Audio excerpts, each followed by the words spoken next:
বিসমিল্লাহির রহমানির রহিম। হ্যালো বন্ধুরা, আসসালামু আলাইকুম। কেমন আছেন আপনারা? আশা করি সবাই ভালো আছেন। বন্ধুরা, আজকে আমি আপনাদের দেখাবো যে কিভাবে আপনারা ঘরে বসেই আপনার মোবাইল ফোনের মাধ্যমে কিভাবে বোর্ড চ্যালেঞ্জ করবেন। তো বন্ধুরা, অনেকে হইতেছে ভাবতেছেন যে ভাই আমি বোর্ড চ্যালেঞ্জ করতে হলে কি আমাকে বোর্ড যেতে হবে, বা আমি যে বোর্ড থেকে পরীক্ষা দিচ্ছি আমাকে ওই বোর্ডে যেতে হবে? না, আপনারা আপনাদের ঘরে বসে আপনার মোবাইল ফোনের মাধ্যমে আপনারা যে কোনো সাবজেক্টের জন্য বোর্ড চ্যালেঞ্জ করতে পারেন। তো বন্ধুরা, বোর্ড চ্যালেঞ্জ করার জন্য এখানে কিছু চার্জ আছে, কিছু নিয়মকানুন আছে, সেগুলো আমি আপনাদেরকে আজকে A to Z ভেঙে ভেঙে বলে দেবো। তো বন্ধুরা, প্রথমত আপনার প্রয়োজন হবে একটি মোবাইল ফোন। সেটা আপনার স্মার্টফোন তো হবে না, আপনার কোডি সেট বা যে কোনো মোবাইল ফোন দিয়ে পারবেন। আরেকটা প্রয়োজন হবে আপনাকে টেলিটক সিম। টেলিটক একটি প্রিপেড সিম লাগবে। টেলিটক যে কোনো সিম হতে পারে, ধরুন টেলিটক বর্ণমালা বা আগামী যে কোনো সিম হলেই হবে, শুধুমাত্র একটা প্রিপেড সিম হতে হবে। তো বন্ধুরা, যদি আপনাদের কাছে টেলিটক সিম না থাকে তাহলে আপনি আপনার নিকটস্থ যে কারো টেলিটক সিম দিয়ে আপনার কাজগুলো করতে পারবেন। ধরুন আপনার পরিবারের বা আপনার নিকটস্থ কারো কাছে নেই, আপনি চাইলে একটি দোকান থেকে করে নিতে পারেন, তবে দোকান থেকে করলে কিছু চার্জ তারা রাখবে। তবে আমি আপনাদেরকে বলবো, যদি আপনারা আমার থেকে সাহায্য নিতে চান যে ভাই আপনি আমাকে করেন, তাহলেও আমি আপনাকে করে দেবো বোর্ড চ্যালেঞ্জটা। সেক্ষেত্রে আমাকে টাকাটা দিতে হবে, মানে যত টাকা চার্জ কাটবে আপনারা আমাকে এত টাকা দিলে আমি আপনাদেরকে বোর্ড চ্যালেঞ্জটা করে দেবো। তো বন্ধুরা, আজকে আমি আপনাকে দেখাবো যে কীভাবে আপনারা JSC পরীক্ষার ফলাফলের বোর্ড চ্যালেঞ্জ করবেন।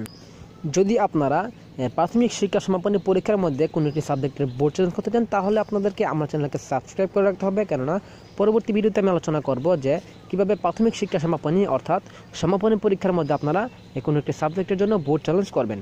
তো বন্ধুরা, কথা না বাড়িয়ে চলুন শুরু করি আজকের ভিডিওটি। তো বন্ধুরা, চলে আসলাম আমি আমার মেসেজ অপশনে আসার পর আমি প্লাস সেকেন্ডে ক্লিক করলাম। প্লাস সেকেন্ডে ক্লিক করার পর 2, মানে আপনি কোন নম্বরের মধ্যে এসএমএসটা পাঠাবেন। তো বন্ধুরা, আপনাদেরকে এসএমএস পাঠাতে হবে 16222 নম্বরে। তো বন্ধুরা, আমি 16222 লিখলাম। লিখার পর সেন্ড মেসেজে ক্লিক করলাম। সেই মেসেজে আপনাদের কি লিখতে হবে? তো বন্ধুরা, স্ক্রিনে যা দেওয়া আছে এর মধ্যে আপনাদেরকে লিখতে হবে বড় হাতের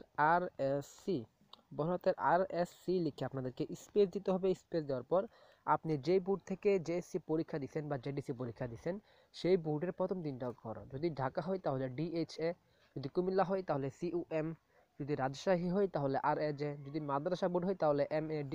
বাংলাদেশের সকল বোর্ডের সকল শর্ট কোড বা প্রথম 3টা অক্ষর আমার ডিসক্রিপশনে দেওয়া আছে, আপনারা ডিসক্রিপশন বক্সটাকে দেখে নেবেন। তো পুরো REC লেখার পর ধরুন আপনি ঢাকা বোর্ড থেকে পরীক্ষা দিয়েছিলেন তাহলে দেবেন DHA, যদি কুমিল্লা হয় তাহলে হবে CUM। তো বন্ধুরা, আমি কুমিল্লা বোর্ড থেকে দিচ্ছি। তারপর আমি স্পেস দেব। স্পেস দেওয়ার পর আপনাদেরকে বলবে যে আপনার রোল নম্বর, আপনার JSC রোল নম্বর। তো বন্ধুরা, আপনার রোল নম্বরটা দিয়ে দিবেন। রোল নম্বর দেওয়ার পর আপনাকে আবার স্পেস দিতে হবে। স্পেস দেওয়ার পর বলছে যে আপনার বিষয় কোড, আপনি কোন বিষয়ের জন্য আপনি অ্যাপ্লাই করতে চাচ্ছেন, বা সরি বন্ধুরা, কোন বিষয়ের জন্য কোন বিষয়ে আপনি বোর্ড চ্যালেঞ্জ করতে চাচ্ছেন। ধরুন আপনি ইংরেজি করছেন, তাহলে ইংরেজি হচ্ছে 107, তাহলে 107 লিখে দিবেন। যদি হয় গণিত তাহলে গণিত হচ্ছে 109, গণিতের বিষয় কোড হচ্ছে 109, আপনার 109 দিয়ে এসএমএসটা সেন্ড করে দেবেন। ধরুন আপনি বাংলা জন্য আপনি বোর্ড চ্যালেঞ্জ করবেন, তাহলে বাংলার জন্য বাংলা কিন্তু পত্র দুইটা, একটা 101 এবং 102। আপনাকে কিন্তু দুইটা লিখতে হবে না, শুধুমাত্র 101 লিখলেই 102 মানে 101 লিখলেই বাংলা প্রথম পত্র দ্বিতীয় পত্র দুটোটাই চাওয়া হয়ে যাবে। যদি 107 লেখেন তাহলে ইংরেজি প্রথম এবং ইংরেজি দ্বিতীয় দুটোটাই চাওয়া হয়ে যাবে। যদি আপনার বাংলা বা ইংরেজি আপনি বোর্ড চ্যালেঞ্জ করতে চান তাহলে আপনাকে দুইটা পত্রের জন্য আলাদা আলাদা টাকা দিতে হবে। এক্ষেত্রে JSC পরীক্ষার জন্য প্রতি সাবজেক্টে আপনার চার্জ কাটবে 125 টাকা করে। ধরুন আপনি বাংলার জন্য বোর্ড চ্যালেঞ্জ করবেন তাহলে কাটবে 250 টাকা, কেননা বাংলা হচ্ছে দুইটা পত্র। যদি আপনি ইংরেজি করেন তাহলে আপনার কাছে চার্জ কাটবে 250 টাকা। যদি আপনি গণিত করেন তাহলে গণিত কিন্তু পত্র শুধুমাত্র একটা, তাই গণিতের চার্জ কাটবে 125 টাকা। তো বন্ধুরা, এভাবে আপনি যদি ধরুন আপনি চাচ্ছেন যে আমি 3টা সাবজেক্ট আপনি বোর্ড চ্যালেঞ্জ করবেন, বাংলা, ইংরেজি এবং গণিত, তাহলে কি দিবেন? বাংলা হচ্ছে 101, তারপরে কমা দিবেন। তারপর হচ্ছে ইংরেজি হচ্ছে 107, কমা দিয়ে দেবেন আপনার গণিত হচ্ছে 109 দিয়ে আপনার এসএমএসটা সেন্ড করে দেবেন। তাহলে এই 3টা সাবজেক্টের উপর আপনার বোর্ড চ্যালেঞ্জ করা হয়ে যাবে। এখন 101 হচ্ছে কি বাংলা প্রথম বাংলা দ্বিতীয়, কিন্তু আসলে বেশি গুণ হচ্ছে 102, কিন্তু 101 দেওয়া মানে হচ্ছে দুটোটাকে আপনি বুঝাইছেন। দুটোটার জন্য আপনাকে কাটবে 125 টাকা করে 250 টাকা, ইংরেজি 125 টাকা করে 250 টাকা, 250 হচ্ছে প্রায় 500 টাকা, এবং 109 হচ্ছে গণিত, এবং গণিতে কাটবে 125 টাকা যেহেতু গণিতের একটা পত্র, এবং আপনার মোস্ট কাটবে এই 3টা সাবজেক্ট। এখানে কিন্তু মোট 5টা, ইংরেজি বাংলা হচ্ছে 2টা, ইংরেজি 2টা আর গণিত একটা, মোট 5টা কাটবে আপনার প্রায় 625 টাকা। যদি আপনি ধরুন শুধুমাত্র অঙ্ক দিবেন মানে গণিত দিবেন তাহলে কাটবে শুধুমাত্র 125 টাকা। আর SMS আপনাকে দিতে হবে 2টা SMS, 2টা SMS এর চার্জ কাটবে প্রায় 5 টাকার মতো। আপনারা যদি একটা সাবজেক্ট গণিত হয় তাহলে আপনারা মানে 2টা SMS এর জন্য আলাদাভাবে 5 থেকে 6 টাকা কিংবা 10 টাকা আপনারা বেশি রেখে দিবেন। তো বন্ধুরা আপনাদেরকে লিখতে হবে RSC স্পেস আপনার বোর্ডের প্রথম 3টা অক্ষর, স্পেস দিয়ে আপনার রোল নম্বর, স্পেস দিয়ে আপনার বিষয় কোড। বিষয় কোড যদি একাধিক হয়, ধরুন বাংলা ক্ষেত্রে কিন্তু শুধুমাত্র 101, ইংরেজি ক্ষেত্রে শুধুমাত্র 101, 107, সরি বন্ধুরা 107, আর গণিতের বেলায় শুধুমাত্র 109 দিয়ে আপনার এসএমএসটা সেন্ড করে দেবেন।